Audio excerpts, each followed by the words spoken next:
देवठाण येथे वन विभागाच्या वतीनं व्याघ्र दिन साजरा। व्याघ्र दिनानिमित्त वन खात्याचे अधिकारी व कर्मचारी यांनी आढळा विद्यालय शिक्षक, विद्यार्थी, पालक यांना केले मार्गदर्शन।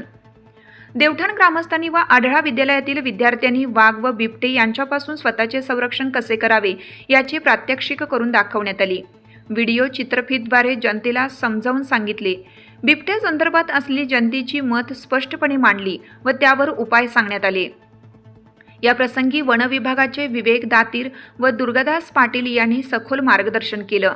या कार्यक्रमाला संगमनेर विभागाचे उपवन संरक्षक कुलदीप पवार आणि अकोले रोहयो वनक्षेत्रपाल प्रकाश डोंगरे, रेस्क्यू टीमचे दुर्गादास पाटील व विवेक दातीर, वनपाल महेश सदगीर, माजी पंचायत समिती सदस्य अरुण शेळके, अमृतसागर दूध संघाचे माजी संचालक शिवाजी पाटोळे, आढळा विद्यालयाचे प्राचार्य चंद्रकांत सहाणे सर, जनलक्ष्मी पतसंस्थेचे संचालक व माजी सरपंच केशव बोडके, देवठाणच्या सरपंच सौ विजया सहाणे, कामगार पोलीस पाटील राधाकृष्ण जोरवर, सखाराम तळपाडे, वनपाल तिरडे, कोंडीराम इरकर, वनपाल समशेरपूर, संदीप बडे, वनरक्षक देवठाण, किरण गोरडे, वनरक्षक टहाकारी, सुनील गोडे, वनरक्षक सावरगाव पाट, तुकाराम नाडे, वनरक्षक खिरविरे, श्रीमती रेश्मा जाधव, वनरक्षक मोथाळणे, श्रीमती सोनाबाई डगळे, वनरक्षक तिरडे आदी मान्यवर विद्यार्थी, शिक्षक व पालक उपस्थित होते।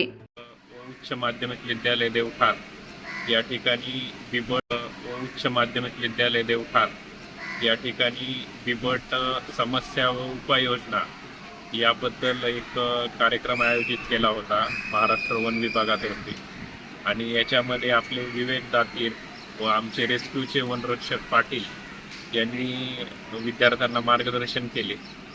तर आता जे काही बिबट प्रवण क्षेत्रामध्ये अशी जनजागृतीचा कार्यक्रम हा वन विभागातर्फे आता बाकी देखील गावांमध्ये आणि परत देवठाणमध्ये देखील परत एकदा हा घेण्यात येईल। आणि ह्याच्यामध्ये जनजागृती करून बिबट्याच्या संरक्षणाचे उपाय ह्याच्यामध्ये विद्यार्थी, पालक आणि सर्व ग्रामस्थांना आपल्या वन विभागातर्फे सांगण्यात येतील। ह्याच्यामध्ये एकच आहे की सध्या हा परिसर बिबट प्रवण असल्यामुळे ह्याच्यामध्ये जास्तीत जास्त आपली काळजी घेऊन तातडीने ज्या ठिकाणी बिबट आहे त्या तातडीने वन विभागाला कळवून लगेचच वन कर्मचारी हे त्या ठिकाणी येऊन पिंजरा लावतात आणि त्यांची रेस्क्यू टीम पाचारण करणे हे गरजेचे आहे। त्यामुळे या भागात कुठं जरी बिबट्या असला तरी तातडीने वन विभागाला कळवावे असे आवाहन मी या निमित्ताने करत आहे। त्याच पद्धतीने विद्यार्थी मित्रांनी आणि सर्वांनी आपली काळजी घेणे आणि पालकांनी देखील विद्यार्थ्यांना एकटे सोडू नये आणि खबरदारीच्या उपाययोजना कराव्यात जेणेकरून भविष्यातील दुर्घटना आपल्याला टाळतील। महावृत्त वेद न्यूज करिता शिवाजी पाटोळे, देवठाण।